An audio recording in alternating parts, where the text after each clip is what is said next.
안녕하십니까. EBS 명품 공무원의 영어를 담당하고 있는 김영국입니다. 자, 이번 강의는 우리 2023년도 공무원 시험을 목표로 하고 계신 분들을 위한 강의가 이제부터 쭉 시작이 될 건데, 여러분들이 강의를 시작하기에 앞서서 우리 영어에 있어서 자, 본격적인 강의에 들어가기 전에 미리 좀 알고 있으면 강의를 들을 때 훨씬 더 수월하고, 이런 내용들 혹은 강의 시간에 너무 좀 길어져서 얘기 못하는 것들, 그죠? 그래서 꼭 알고 있어야 되지만 꼭 알아야 되지만 누구도 잘 말해주지 않는 것들, 이런 것들을 좀 모아서 영어의 전반적인 것들을 다루는 인문 강의 시간을 갖도록 하겠습니다. 총 10강 정도 진행이 될 건데요. 10강 정도 진행되면서 영어의 기초적인 문장의 구조에 대한 이야기들을 비롯한 여러 가지 얘기들을 같이 이야기를 해보도록 하겠습니다. 자, 그러면 첫 번째 이야기할 게 뭐냐면, 자, 우리가 지금 여기서 수업을 듣고 계세요. 그죠? 저는 촬영을 하고 계시고 집에서 듣고 계시는데, 이 듣고 계시는 목표가 영어를 잘 말하기 위해서인가요? 아니죠. 혹은 잘 듣기 위해서도 아니죠. 단순히 그냥 영어를 잘한다라는 개념이 아니고, 영어를 잘 말하고 잘 듣기 위해서가 아니라 공무원 영어 시험에서 어떻게 하면 한 문제라도 더 맞아서 합격 가능권에 들어갈 수 있는가, 그게 우리의 1차 목표가 되겠습니다. 더 쉽게 얘기하면 한 문제라도 맞아서 일단 필기 합격이라도 하고 보는 게 지금 이 자리의 목적이죠. 필합을 일단 하셔야 되니까. 됐죠? 그러면 우리가 공부하는 건 영어가 아니고, 영어 회화도 아니고, 그냥 영어 시험도 아니고, 공무원 영어 시험이에요. 그죠? 좀 좁히실 수 있어야 됩니다. 따라서 공무원 영어 시험의 특징들을 미리 좀 알고 계셔야 되겠습니다. 그래서 제가 이 인문 강의에서 제일 처음 말씀드릴 건 뭐냐면, 공무원 시험이 다른 시험과 어떻게 다른가? 그죠? 그래서 어떻게 다르니까 우리는 어떻게 준비해야 되겠다까지 이야기를 쭉 이어서 조금은 드려보도록 하겠습니다. 자, 그러면 앞에 살짝 보면서 가시죠. 공무원 영어 시험입니다. 그죠? 공무원 영어인데 문제 유형이 있죠. 자, 당연한 거야. 어떤 시험을 보든 우리가 제일 처음에 해야 되는 건 뭐냐면, 이 시험이 어떤 식의 문제가 몇 문제 등장하는지, 우리 중학교 때로 갔다 보면 객관식 몇 문제고 주관식 몇 문제인지, 그죠? 혹은 시험 범위는 어디서부터 어디가 등장하는지, 어떤 형태의 문제가 등장하는지를 미리 알아야 되는 게 시험 준비의 제일 첫 단계가 되겠습니다. 그죠? 그러면 제가 지금 얘기 드리는 건 뭐냐면, 공무원 시험에서 시험 범위 얘기하는 건데, 시험 범위를 알려면 어떻게 문제가 등장하는지를 아셔야 돼요. 됐죠? 그럼 갈게요. 자, 우리 공무원 영어 시험에서는 어휘력을 물어봐요. 여러분들이 얼마나 많은 어휘를 알고 있는지 단어를 물어보기도 하고 수거를 물어보기도 합니다. 근데 물어보는 방식이 크게 두 가지인데, 동의어 찾기. 동의어 찾기는 말 그대로, 자, 머릿속에 그려보세요. 자, 저 유형을 미리 알고 계신 분도 있을 거예요. 하지만 처음 준비하시는 분들을 위해서 지금 제가 하는 수업이기 때문에, 처음 준비하신 분들이라면 머릿속에 그려보셔야 돼요. 영어 문장이 하나 쭉 써 있어요. 중간에 밑줄이 딱 하나 거 있고, 이 밑줄 친 부분과 가장 가까운 의미를 고르세요 라고 물어보는 어휘 문제 중에서도 동의어 문제가 항상 등장해 왔고 앞으로도 등장할 가능성이 높아요. 제가 왜 이렇게 말씀드리냐면, 공무원 시험에 문제를 이렇게 내라 라고 어디에도 법률적으로 정해진 게 없어요. 시행규칙으로 정해진 게 없어요. 하지만 과거에 이렇게 냈고, 그러니까 현재에도 이렇게 낼 거고 앞으로도 이렇게 낼 가능성이 가장 높은 거예요. 그지? 그 중에 첫 번째가 뭐냐면, 공무원 시험이 존재하는 한 항상 시험에 나왔던 게 뭐냐면, 문장 중간에 하나의 단어나 수거의 밑줄을 쳐놓고 밑줄 친 부분과 가장 가까운 의미를 골라주세요. 다른 말로 하면 동의어 찾기 문제가 등장을 합니다. 총 몇 문제 등장하냐면, 자, 완벽히는 몰라요. 하지만 동의어 찾기와 빈칸 넣기 합쳐서 한 5문제 정도가 항상 등장한다고 보셔야만 합니다. 그러면 빈칸 넣기도 어휘 문제도 등장해요. 자, 머릿속에 그리세요. 똑같아요. 문장 쭉 써 있어요. 근데 중간에 빈칸에 뚫려 있고 밑줄만 있습니다. 그지요? 그리고 문제는 어떻게 써 있냐면, 밑줄 친 부분에 들어가면 가장 알맞은 것을 고르세요. 그죠? 그리고 1번, 2번, 3번, 4번에 뭐가 등장해 있습니까? 각각의 어휘 혹은 각각의 수거들, 단어나 수거들이 하나씩 등장해 있고 가장 어울리는 걸 골라주세요 라는 문제 유형 두 가지. 그래서 어느 누구도 그렇게 시키지 않았지만, 공무원 시험이 계속 반복되면서 하나의 틀로 굳어진 어휘 시험 문제가 동의어 찾기 유형 하나, 두 번째 빈칸 넣기 유형 하나, 합쳐서 총 몇 문제 정도가 5문제 정도가 거의 매번 시험마다 반복되고 있습니다. 그죠? 시험마다 플러스 마이너스 1, 한 4문제 나오는 경우도 있고 6문제 나오는 경우도 있고 아주 극단적으로 한 3문제 정도까지 나온 문제 시험도 있었어요. 하지만 그런 극단적인 경우를 제가 지금 상정할 수는 없으니까 일반적인 경우라면 여러분들이 어떤 시험을 보시든 공무원 시험을 준비하시는데 어휘 문제가 동의어 찾기 문제 방식 하나 더 빈칸 넣기 방식 하나 이 2가지 방식으로 합쳐서 한 5문제 정도는 등장하겠습니다가 제일 첫 번째. 일단 요것만. 그다음 어휘 말고 뭐도 물어봅니까? 문법도 물어봐요. 여러분들이 문법적 내용들을 얼마나 많이 알고 있는가. 근데 바로 여기서부터 문제가 생깁니다. 무슨 문제가 생기냐면 자, 어휘 문제가 나온대. 그래, 내가 많이 단어를 못 외우고 있다라고 하더라도 어휘 문제 나온다고 했으면 어휘 문제 어떻게 공부할 겁니까? 어휘책 사서 공부하시면 돼요. 그렇잖아. 일단 외워놓고 보는 거잖아. 그리고 동의어 나온다 그랬으니까 동의어 많이 정리되어 있는 거 계속 보시면 되는 거예요. 그렇잖아. 그러면 문법입니다. 문법 어떻게 공부하실래요? 문법책 보고 쭉 공부하시면 됩니다. 물론. 그죠? 근데 문제가 생기는 게 우리가 문법 문제를 많이 풀어본 경험 자체가 없습니다. 물론 수능에 문법 문제가 등장하긴 해요. 거의 모든 사람들이, 대부분의 사람들이, 한국에 있는 모든 사람들이 일반적으로 공부하는 영어는 수능 대비잖아. 중학교, 고등학교 때. 근데 수능 시험 문제에 문법이 등장합니까? 예, 등장합니다. 몇 문제? 한 문제. 그래서 보통 대부분의 학생들은 문법 문제를 그냥 포기하고 갑니다. 왜? 가성비가 떨어지니까. 이거 한 문제 맞으려고 내가 문법을 처음부터 끝까지 다 할 수가 없잖아. 그지? 그래서 가성비가 떨어지기 때문에 아예 그냥 문법 포기하고 독해에만 치중하는 경향들이 많지요. 그래서 대부분의 학생들이 문법이 약해요. 선생님, 저는 고등학교 때 뭐 그랬는데 대학교 가서 어차피 토익 준비하느냐고 문법 공부 좀 했습니다. 라고 말씀하신 분도 꽤 있습니다. 그지요? 근데 토익 시험에서 문법 파트는 토익은 패턴화 되어져 있는 시험이기 때문에 각각의 패턴을 배우는 거지 문법을 깊게 배우지 않습니다. 근데 공무원 시험에서는 그런 패턴 공부로는 범접할 수 없는 문제들이 많이 등장하기 때문에 일단 문법 공부 제대로 하셔야 되는데 유형부터 따져가면 자, 밑줄입니다. 그냥 밑줄이라고 썼어요. 자, 머릿속에 그리세요. 문장 하나 쭉 써 있고 중간에 밑줄 4개 있어요. 밑줄 4개 있고 밑줄 4개 중에 틀린 것을 고르세요. 이렇게 물어보거나 혹은 밑줄 4개 중에 맞는 것 고르세요. 이렇게 등장할 수도 있습니다. 어쨌든 밑줄을 쳐서 틀린 부분을 고르세요. 혹은 맞는 부분을 고르세요라는 문제 유형이 분명히 등장하고 자, 과거에는 조금 짧은 문장 나와서 한 3줄, 한 2줄 이렇게 나온 적이 많았는데 요즘에는 수능의 영향 때문에 수능의 문법 문제 기억나세요? 독해지문 길게 한 10줄 써있고 중간에 밑줄 써있는 이런 문제들도 점점점 늘어가고 있는 추세입니다. 어떻게 됐든 간에 밑줄 쳐놓고 틀린 부분을 고르세요. 맞는 부분을 고르세요. 라는 문제 유형 항상 등장합니다. 됐어요? 자, 그 다음 빈칸. 봐봐. 어휘도 빈칸이 있어요. 하지만 문법도 빈칸이 있어요.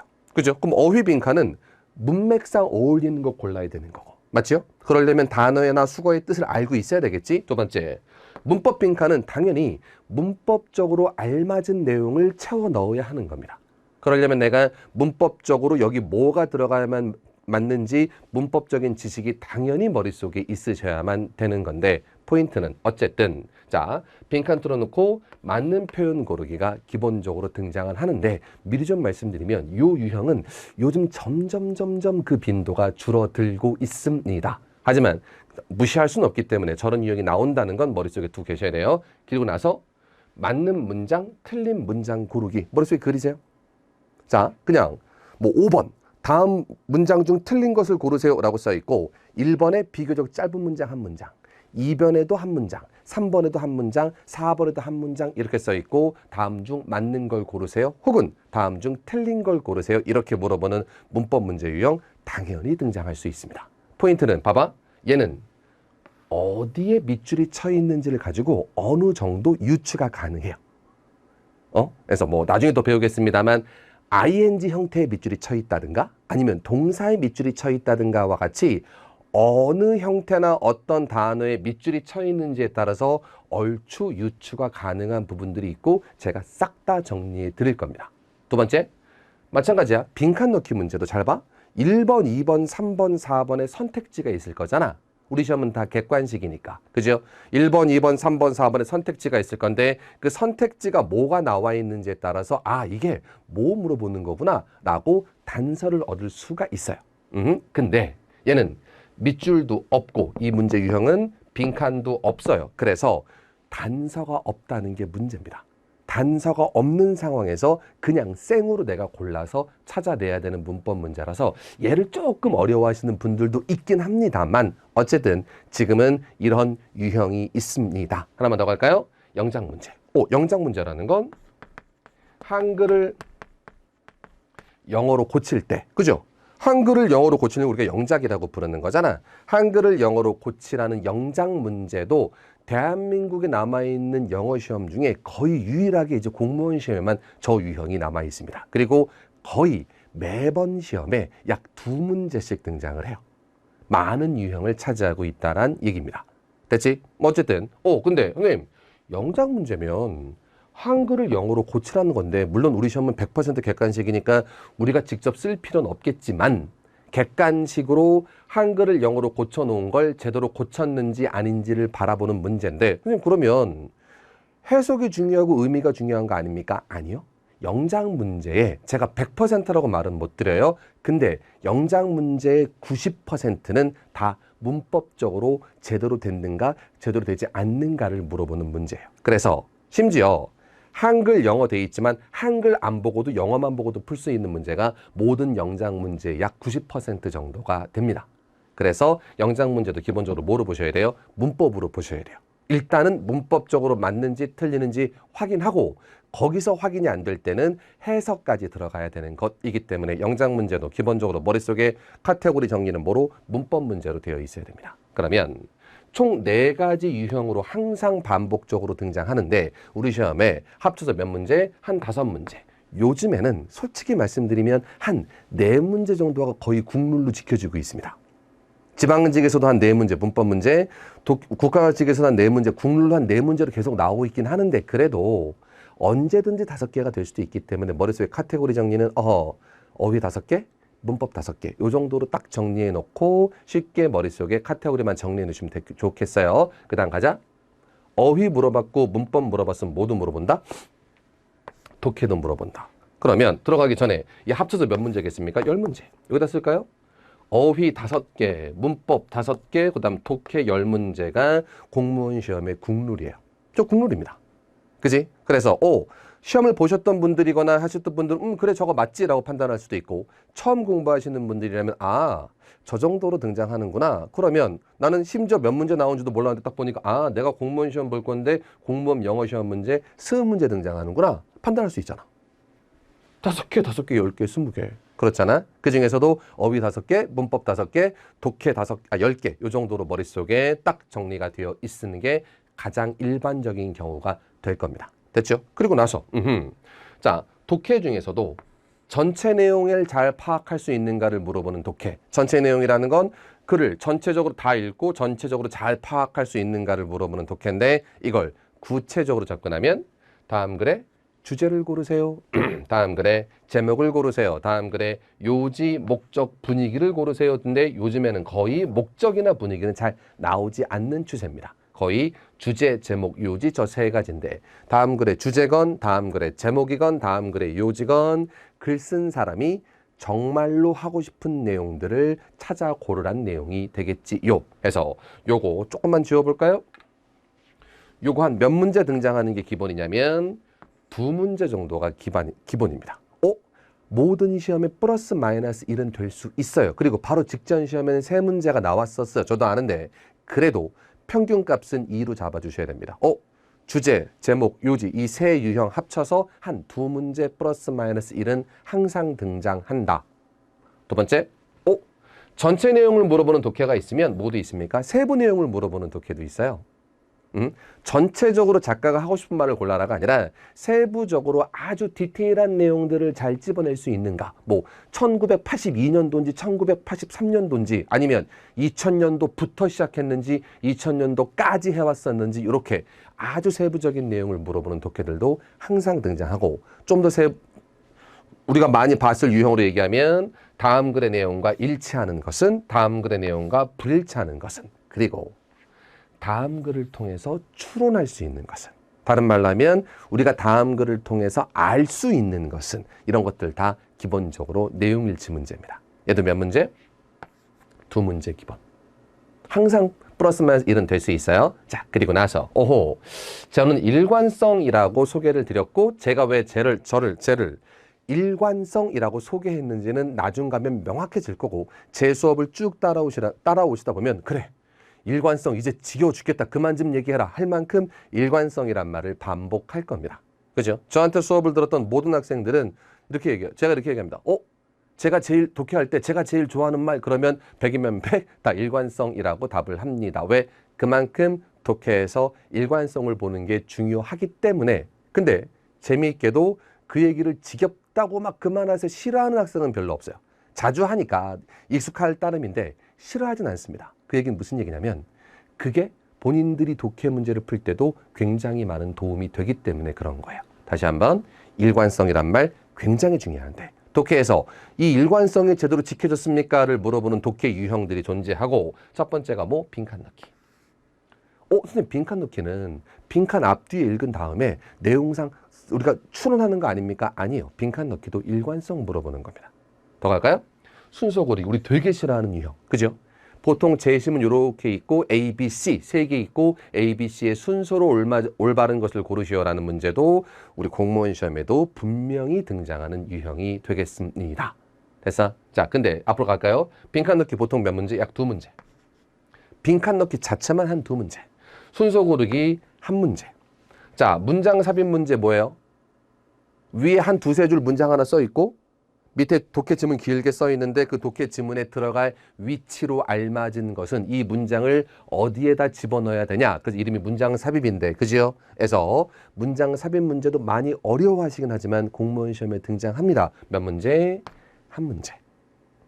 과거 옛날에 한 7, 8년 됐어. 7, 8년 전에 공무원 시험 문제를 내는데 문장 삽입 문제만 7문제가 나온 적이 있었어요. 학생들이 얼굴이 하얘서 돌아왔어. 그죠? 그런 극단적인 경우는 거의 존재하지 않기 때문에 여러분들은 제가 말씀드리고 있는 이 배분들을 잘 보셔야 돼요. 그 다음, 무관한 문장 고르기 보통 1문제. 그리고 아직은 많이 나오지 않습니다만, 무관한 어휘 문장이 어디 존재하는 유형이냐면 수능에 존재하는 유형이에요. 근데 점점점 우리 공무원 시험에 영향을 받아서 무관한 어휘 문장이 나올 가망성이 높아지고 있고, 실제로 나왔었고, 매번 시험마다 반복된다라고 아직은 못 말씀드리겠어요. 하지만 분명히 등장했었고 앞으로 등장할 가망성이 굉장히 높다. 왜? 어쩔 수 없이 우리 공무원 시험은 고등학교 3학년 정도의 학력이 기준이야. 근데 고등학교 3학년 학력이 기준이라면 문제를 내는 선생님들이 뭐 참조할 수 있는 건 뭐밖에 없을까? 수능밖에 없잖아. 문제를 대학교 교수님들이 내시는데 그렇다고 대학교 전공학생들 문제를 낼 수는 없을 거니까, 문제 딱 받으면 가이드라인에 이렇게 써 있어. 고등학교 3학년 과정을 성실히 마친 학생이 풀 수 있는 문제를 내주세요. 그지? 그러면 선생님들은 고등학교 학생? 그러면 내가 뭘 참조해야 될까? 난이도를 봐야 되니까. 그럼 뭘 볼 수밖에 없어? 수능을 볼 수밖에 없는 거고, 그 수능 유형에서 무관한 어휘 유형이 이제 레귤러하게 계속 나오고 있습니다. 그럼 우리 시험에도 나올 가능성은 점점 높아지고 이미 나온 적도 있습니다. 정도만 판단하시되, 무관한 문장 고르기건 무관한 어휘 고르기건 기본적으로 관련이 없는 거 하나 고르란 문제입니다까지만. 그 다음, 생활영어. 자, 생활영어를 여기 넣는 거에 불만을 가지신 분들이 꽤 있어요. 무슨 얘기냐면, 생활영어라는 건 보통 뭐 얘기하는 겁니까? 생활영어가 뭐예요? 생활영어라는 건 다른 말로 하면 대화체를 얘기하는 거예요. 그죠? 우리 A라는 사람이 이렇게 얘기했습니다. B라는 사람이 거기에 따라서 이렇게 대답을 했습니다. 다시 A라는 사람이 이렇게 얘기했고, B라는 사람이 그러면 어떻게 대답하는 게 맞을까요? 이 형태를 뭐라고 부르는 거야? 생활영어라고 굳이 이름을 붙여서 부르는 겁니다. 그죠? 그러면 생활영어라는 건 결국 뭐 얘기하는 거야? A라는 사람과 B라는 사람의 대화체를 이야기하는 건데, 자, 독해에서 뭐 지구 환경 문제가 어떻고 막 이런 문제 되게 많이 나와요. 뭐 지구 지속 가능성이 어떻고 이런 지문도 우리 독해에서 다 볼 거고 배경 지식으로 다 설명을 드릴 건데, 제가 지금 드리고 싶은 얘기는 뭐냐면, 근데 생활 영어는 일상생활에서 벌어지는 일이니까 많이 어려워하지 않으세요. 그렇겠죠. 일상생활에서 뭐, 나 어제, 잠바 샀다? 뭐, 근데 얼마였다? 뭐, 이런 얘기 한단 말이야. 배경 지식이 없어도 얼마든지 우리가 이해할 수 있는 거라 많이 어려워하지 않으십니다. 됐지? 그럼에도 불구하고, 카테고리는 좀 잘 짜주셔야 돼요. 왜냐면, 봐봐. 어떤 카테고리에 있느냐에 따라서 우리가 생각하는 게 달라져야 됩니다. 문제를 풀 때 기준이 달라져야 되거든. 똑같지 않아. 자, 문법 문제를 푸는데 의미 보고 있으면 돼야 안 돼? 안 돼요. 그 다음 하나의 단어를 물어보고 있는데 전체 내용을 보고 있으면 돼야 안 돼? 안 된단 말이야. 그래서 카테고리를 나누는 게 그냥 이런 거 있습니다라고 그냥 아무 의미도 없이 소개시켜 드리는 게 아니에요. 어떤 카테고리에 있는 문제냐에 따라서 내가 생각해야 되는 게 달라. 문법 문제도 밑줄 문제냐 아니면 빈칸 문제냐에 따라서 혹은 영작 문제냐에 따라서 내가 접근해야 되는 방식이 다르단 말이야. 무슨 얘기인지 이해돼? 그래서 카테고리를 나누는 건 이런 분류화를 통해서 카테고리를 나누는 건 그냥 이런 게 있습니다라고 시간 때우려고 하는 게 아니라 이런 유형들이 있고 그러면 우리가 실질적으로 공부할 때 어떤 유형 문제다라고 판단 들었으면 거기서 판단 기준이 달라져야 된다는 이야기야. 됐지? 근데 그 얘기를 자꾸 왜 드리냐면 생활영어 문제도 카테고리를 어디 집어넣어야 돼? 독해 문제에 집어넣어야 돼요. 생활영어 문제는 봐봐. 결국 A라는 사람이 이렇게 얘기했어. 이런 내용이 있어. B라는 사람이 이렇게 얘기를 했어. 그럼 A라는 사람이 다시 이렇게 얘기했으면 이 내용의 근거에서 빈칸에 들어가면 알맞은 게 무엇이냐? 빈칸 넣기 독해랑 똑같은 거예요. 그럼 빈칸 넣기 독해랑 똑같으면 이거 뭐 물어보는 겁니까? 일관성 물어보는 겁니다. 맞아요. 그래서 얘네 생활영어도 뭐 일관성을 물어보는 독해 문제로 카테고리 정리를 해주셔야 되는 거예요. 됐어요? 그래서 왜 그런지는 나중에 더 문제를 풀면서 더 말씀을 드리겠습니다만 사실 진짜 괜히 하는 거 아니다 이거. 시간 남아서 힘 남아서 하는 거 아니야. 첫 번째 공무원 시험 준비하실 거잖아요. 그죠? 그럼 발음교 공부하고 있을래? 발음 몰라도 돼. 그지? 근데 뭐 어휘 문제가 동의어 밑줄. 문법 문제가 밑줄, 빈칸, 그다음 맞는 문장, 틀린 문장, 영작 문제 형태로 나오고 독해 문제가 우리 수능에서 봤던 그런 형태로 나오는데 전체 내용, 세부 내용, 일관성 요 세 가지 정도로는 카테고리를 미리 정리해 놓고 각각이 거기에 속하고 몇 문제씩이 등장하는지까지 러프하게 써드렸습니다. 됐죠? 카테고리 정리 왜 했다고요?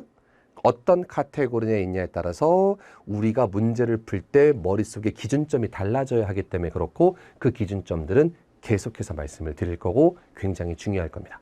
되셨나요? 자, 일단 여기까지는 바로 볼게요. 자, 그러면 이렇게 말씀드렸으니까 그지? 실제가 어떠했는지 확인만 좀 해보자. 자, 2022년도 4월 2일 날 봤던 국가직 구급영어입니다.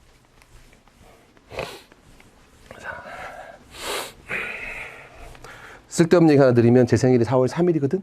그래갖고 4월 2일 날 시험 봤잖아. 그래서 생일날 뭘 아무것도 못했어요. 그죠? 생일날 뭐냐면 4월 2일 날 시험 봤으니까 시험 보고 나온 거 보고 그거 막 분석 자료 쓰고 하느냐고. 요번 생일은 되게 심심하게 보냈습니다. 농담이고. 자, 갈게요. 2022년도 4월 2일 날 봤던 국가직 구급영어가 어떻게 등장했는지 보자. 어휘 문제가 당연히 등장했습니다. 동의어 찾기 유형이 3문제가 등장했어요. 뭐 좀 더 구체적으로 들어가면 unravel이라는 단어와 imitate라는 단어, publicize, applant, hit the roof라는 표현들을 알고 있는가 없는가에 대해서 물어보는 동의어 찾기 유형이 약 몇 문제? 3문제 등장했고 그 다음 빈칸 넣기 유형의 어휘 문제가 2문제 등장했습니다. equivalent나 brush업이나 hierarchy나 stickupfrow나 layoff 같은 단어와 수거들의 의미를 제대로 알고 저 친구들의 의미를 알아야만 저 친구들을 빈칸에 딱 채워 넣을 수 있는가를 물어보는 문제가 몇 문제? 2문제 등장했었습니다. 그죠? 합쳐서 몇 문제? 어휘 문제 5문제 딱 기본 배분. 됐습니까? 오케이. 더 갈까요? 문법 문제 당연히 등장했습니다. 문법 문제 등장했습니다. 자, 밑줄 쳐놓고 틀린 부분, 굳이 제가 가로쳐놓고 틀린 부분이라고 써놓은 건 틀린 부분 말고 맞는 부분을 고르세요라는 문제도 분명히 존재하기 때문에 그래요. 그것들 문제 잘못이고 틀리는 사람들이 되게 많거든. 기본을 확실히 해야 돼. 밑줄 쳐놓고 틀린 부분을 고르세요. 마치 수능처럼 긴 지문 써놓고 밑줄 쳐놓고 틀린 부분. 됐고 몇 문제? 한 문제. 영작 문제 한글 영어로 제대로 고쳤냐 물어보는 건데 문법 문제였고 2문제 등장했고 자 맞는 문장 틀린 문장 고르기 1문제. 아까로 따지면 뭐가 등장 안 했습니까? 빈칸 넣기 문법이 등장을 안 했어요. 그래서 제가 좀 전에도 말씀드렸지만 빈칸 넣기 문법이 살짝 좀 약해지고 있는 추세입니다. 뭐 그 정도는 확인하시고요. 어쨌든 살짝만 읽어보면 접속사의 성질 제대로 아는가? 그 다음 능동태, 수동태 잘 구분하는가? 형용사, 부사의 위치 잘 구분하는가? 수일치 잘 볼 수 있는가? 관계사의 성질들 뭐 완전, 불완전 잘 아는가? 분사, 현재 분사, ing, 과거분사, pp 잘 구분할 수 있는가? 서치라는 특이한 단어의 용법 잘 알고 계십니까? 그 다음에 분사 구문. 분사로 만드는 구문, 분사 구문이라는 게 있죠. 분사 구문이 뭐를 봐야 되는지를 알고 계십니까와 같은 영어 전반적인 이게 포인트야. 제가 이거를 지금 외우라고 써드리는 게 아니고 여기서 뭘 느끼게 되냐면 문법 문제를 내시는 선생님들은 어쩔 수가 없어요. 영어 문법 문제를 전에 걸 봤더니 한 4문제, 한 5문제, 4문제 왔다 갔다 해요. 그럼 나도 한 4문제, 5문제 내야 되겠네? 만약 처음 내시는 분들이라면 그러면 고민하겠지. 한 4문제, 5문제 내야 되는데 자 관계사 파트에서만 4문제를 낼 수는 없죠. 그런 배짱 있는 선생님은 없습니다. 그지? 그래서 여러 부분에서 분배해서 하나씩 끌고 와서 문제를 낼 수밖에 없기 때문에 항상 모든 시험에는 이렇게 전반적인 문법 성질을 물어보는 문제 합쳐서 몇 문제? 4문제 등장했습니다. 됐죠? 그 다음 주제 제목 요번엔 좀 많이 나와서 3문제 등장했었고 내용을 한 문제, 빈칸 넣기 2문제, 무관한 문장인데 하나 더 써드리면 빈칸 넣기도 일반 빈칸 넣기 하나랑 연결어 넣기 문제가 등장하긴 했었습니다. 자, 그 다음에 무관한 문장 고르기 나왔었고 문장 삽입 문제 순서 고르기 좀 잘렸지만 자, 생활 영어 대화체 문제가 2문제 등장을 했었어요. 되셨나요? 그러면 제가 보여드리고 싶은 거는 여러분들이 지금 이걸 외우라는 게 아니야. 좀 전에 우리 봤던 앞에 보자. 요 내용과 실제 2022년도 4월 2일 날 봤던 국가직 구급시험의 유형이 많이 달라졌습니까? 아니요. 거의 똑같습니다. 굳이 달라진 거 하나 찾자면 뭐가 달라진 거냐면 제가 문법 문제 5문제 나온다 그랬는데 4문제 나와서 여기서 마이너스 1 했고 제가 주제 제목 요지 문제 보통 2문제 나온다 그랬는데 마이너스 1 한 거야. 플러스 1 한 거죠, 여기서는. 그래서 여기 마이너스 1, 여기 플러스 1 빼놓고는 제가 말씀드린 대로 다 똑같이 맞아 들어갔습니다. 그죠? 근데 이번만 그러냐? 아닐 거예요. 자, 6월 달에 보는 지방직도 마찬가지고 모든 시험들이 기본적으로 이 유형에서 대동소이하게 나올 겁니다. 됐지? 그러면 저는 저 이 유형들을 제가 잘 알고 있습니다. 이걸 잘하고 싶은 게 아니라니까. 뭘 해야 된다? 카테고리라이제이션이라고 부르거든요. 분류화, 카테고리를 만드는 거야. 카테고리를 왜 만드냐면 어떤 카테고리에 있느냐에 따라서 내 대응 방법이 달라지는 거거든. 그렇잖아. 그래서 특히 우리 독해 문제 풀 때도 자 어딨어? 뭐 순서 고르기 문제 나왔을 때 어떻게 접근해야 될지 아니면 빈칸 넣기가 나왔을 때 어떻게 접근해야 될지 아니면 주제 제목 요지에서 어떻게 접근하고 그다음 주의할 사항이 뭔지가 각 카테고리별로 다르거든. 그죠? 그럼 뭐 각 카테고리별로 다르면 우리 뭐 해야 될까? 각 카테고리가 일단 머릿속에 있어야만 하겠지요. 되셨나요? 자, 첫 번째 시간입니다. 무슨 얘기하고 있습니까? 공무원 시험의 특징에 대한 이야기를 하고 있어요. 왜? 우리가 공부를 하는 목적이 영어를 잘 말하기 위해서도 아니고 잘 듣기 위해서도 아니고 우리의 목적은 뭐다? 공무원 시험에서 어떻게 하면 한 문제라도 더 맞을까? 그거잖아. 그지? 그래서 실력만큼 맞을 수 있으면 좋겠지만 실력에 의외에도 한 문제라도 더 맞으면 당연히 땡큐지. 그걸 마다하실 겁니까? 이건 내 실력이 아니니까 난 이거 괜찮아. 이거 아니잖아. 그지? 그래서 어떻게 하면 내 실력 플러스 내 실력으로 작은 애매한 문제라도 어떻게 하면 조금이라도 찍어서라도 더 맞을 수 있을까? 찍어서 맞춘단 말은 좀 애매하고 어떻게 하면 조금 더 가능성 있는 답을 선택할 수 있을까? 잘 모르겠어. 봐봐. 내가 어딨어? 순서 고르기 문제를 풀었어. 근데 우리 보통 순서 고르기 문제 어떻게 푸셨습니까? 중학교 때, 고등학교 때? 뭐 어떻게 풀었어? 그냥 제시문 쭉 읽고 A 읽고 B 읽고 C 읽은 다음에 머릿속으로 계속 뭘 했습니까? 머릿속으로 로또를 굴리죠. A, B, C, A, B, C, A, B, A, C. 아니면 제가 만난 학생 중에는 A, 순서 고르기는 무조건 B, A, C죠. 이런 학생도 있었습니다. 실제로. 그래서 무조건 순서 고르기 문제 나오면 B, A, C 찍고 가는 학생도 있었어요. 근데 그 학생은 왜 그랬을까요? 순서 고르기 유형에 자신이 없는 거야, 그건. 자신이 없으니까 이 유형은 내가 풀어봤자 안 되니까 시간을 아끼기 위해서라도 야, 나 이거 날릴래. 무조건 BAC 찍고. 왜? 내가 여태까지 풀어보니까 BAC가 답이 제일 많았던 것 같아. BAC 찍고 차라리 나머지의 시간을 투자할래. 그 친구 나름대로의 전략이었어요. 저는 그거 나쁘다고 보진 않아요. 나쁘다고 보진 않습니다. 근데 우리 시험은 그렇게 해서 합격하기가 조금 힘들어요. 그렇게 해서 만약 수능이라면 한 문제 더 맞아서 한 문제 덜 맞고 해서 다른 걸 더 맞고 해서 등급이 올라갈 수도 있고 내려갈 수도 있잖아. 근데 수능은 등급이잖아. 근데 우리 시험은 등락이 결정되잖아. 그렇게 접근해서는 합격하기가 어려운 시험입니다. 그죠? 그래서 제가 마지막에 드릴 얘기는 뭐냐면 이렇게 카테고리라이제이션을 했고 우리가 그 카테고리별로 이제부터 포인트를 딱 잡으면서 어떻게 접근해야 될 건지가 계속해서 등장할 거예요. 우리 여러분들이 시험 보시는 전까지 계속해서 쭉. 근데 제가 꼭 하나 드리고 싶은 게 뭐냐면 봐봐. 우리가 지금 저한테 영어를 하나도 안 들었어요. 그럴 수 있잖아. 지금 처음 공부하시는 분들은 저라는 사람을 처음 봤을 거고, 그죠? 공무원 시험 자체로도 얘기는 들었지만 혼자 공부하는 건 처음인 분들이 꽤 많을 거잖아요. 그지? 그럼 여러분들이 지금 아무것도 공부하지 않은 상황에서 그냥 기출문제를 풀었습니다. 빵점 나올까요? 아니요. 만약에 행정법 같은 걸 봤어. 빵점 나올 수도 있어요. 왜? 아무것도 모르니까. 법에 대해서 아무것도 모르니까 이건 읽으면 뭔 얘기인지 알아들을 수가 없어. 상식적인 내용을 떠나서 용어 자체가 너무 생소하기 때문에 문제를 아예 풀 수 없는 문제들도 분명히 존재합니다. 행정학도 마찬가지일 수 있을 것 같아요. 그죠? 그냥 다 3번으로만 찍으면 그다음 20점 맞을 수는 있겠지. 어쨌든 간. 근데 영어는 지금 당장 풀어도 어느 정도. 굳이 수능으로 좀 잡으면 한 수능 2등급이나 3등급 마셨던 분들이 분명히 계실 겁니다. 그죠? 2등급이나 3등급 마셨던 분들은 지금 풀잖아? 그래도 몇 점에서 40점에서 60점은 기본적으로 등장해요. 나와요. 물론 개인마다 차이는 당연히 있을 겁니다. 1등급이 올 수능 때 맞으셨다 하신 분들은 더 나오신 분도 있어요. 알아요. 문제는 그러면 공부 조금 해도 되겠네. 안 됩니다.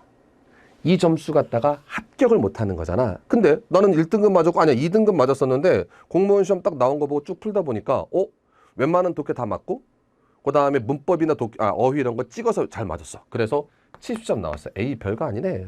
아예 공부 좀 덜 해도 되겠다. 안 됩니다. 왜? 저걸로 합격을 못하기 때문에. 제가 얘기하고 싶은 건 이 점수건 이 점수건이 중요한 게 아니라 최소한 공무원 시험의 합격을 얘기하려면 80점은 넘기셔야 됩니다. 포인트 앞에 80점만 맞으면 된다가 아니야. 80점을 최소한 넘겨야 된다고.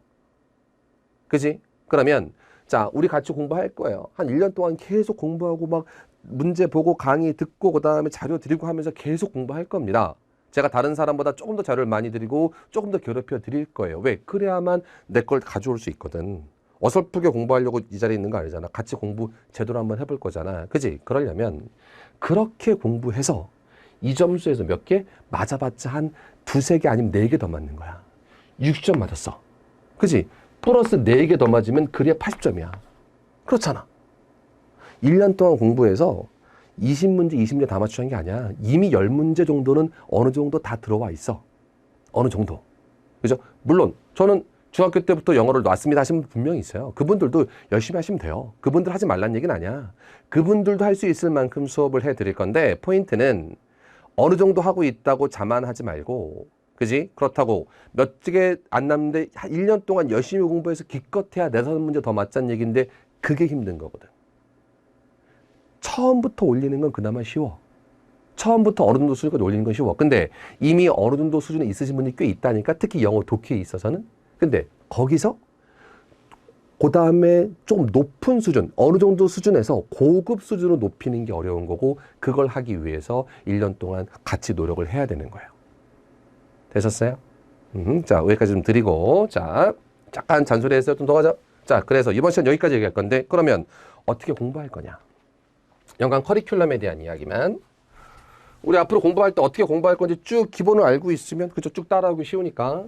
자, 입문 강의입니다. 우리가 지금 하고 있는 강의예요. 그죠? 지금 하고 있는 강의고 지금은 첫 번째 시간이라 공무원 시험이 이렇게 등장하고요. 카테고리별로 이렇게 나눠져 있고 미리 좀 챙겨 두셔야 나중에 제가 얘기 드릴 때 그래 이런 유형이 있었지 이런 유형이 있었지 그럼 나중에 더 수업 들으면 이런 유형이니까 이렇게 봐야지 저런 유형이니까 저렇게 봐야지가 결정이 될 거고 딱 분류가 잘 될 겁니다. 됐죠? 그게 우리 입문 강의. 그리고 입문 강의 요 뒤에서 더 말씀드리겠지만 영어의 좀 기본적인 이야기들 혹은 핵심적인 이야기들을 조금 더 드릴 거예요. 자, 그리고 나서 기본 심화 이론, 우리 기본서 가지고 좀 두껍긴 하겠습니다만 기본서 가지고 공무원 시험에서 반드시 알아야 되는 문법적 사항들 싹 다 정리해 드릴 거고 그 다음에 독해적 사항들도 정리는 해 드릴 건데 미리 말씀을 드리지만 기본 심화 이론의 문법 파트 싹 다 정리.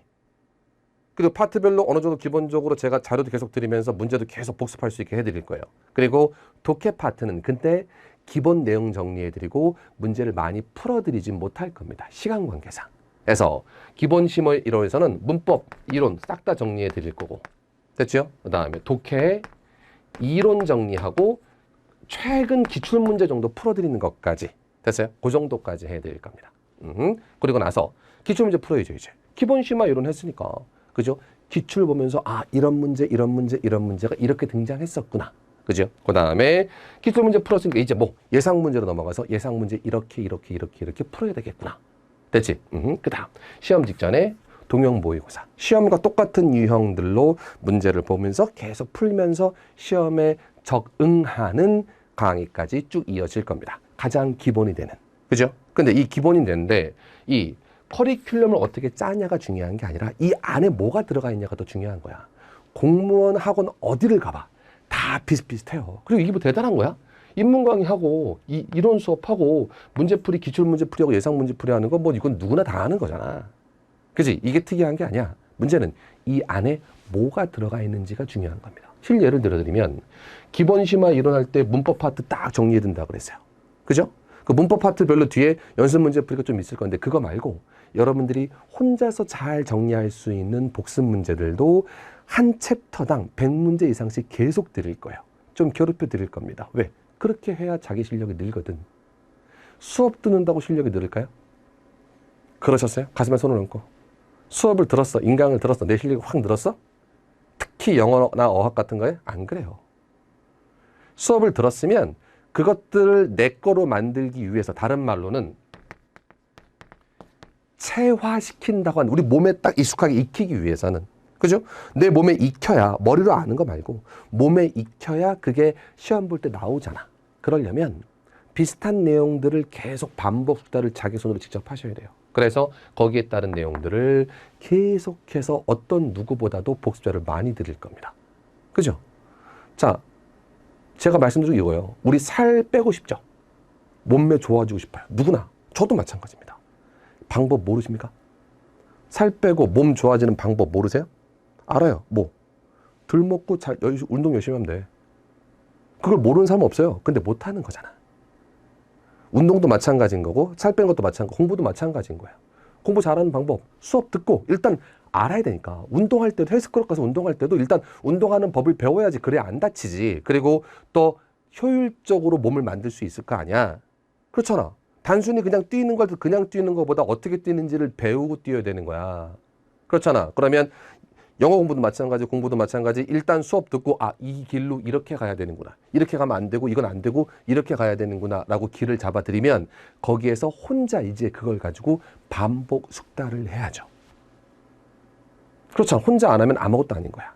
됐지? 그래서 이 커리큘럼 얘기보다 이 커리큘럼 중간중간에 숨어있는 많은 자료들을 통해서 여러분들의 실제 실력이 늘어가게끔 도와드릴 거고 그렇게 디자인되어져 있고 그렇게 자료들도 많이 준비되어 있어요.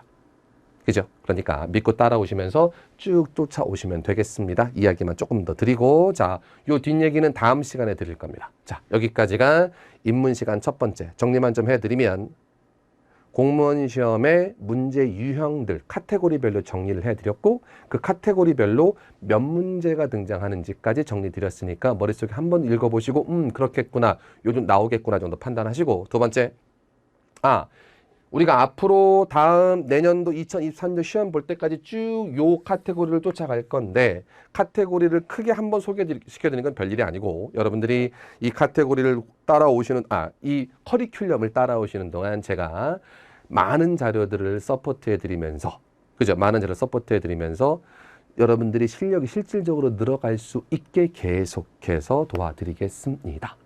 되셨나요?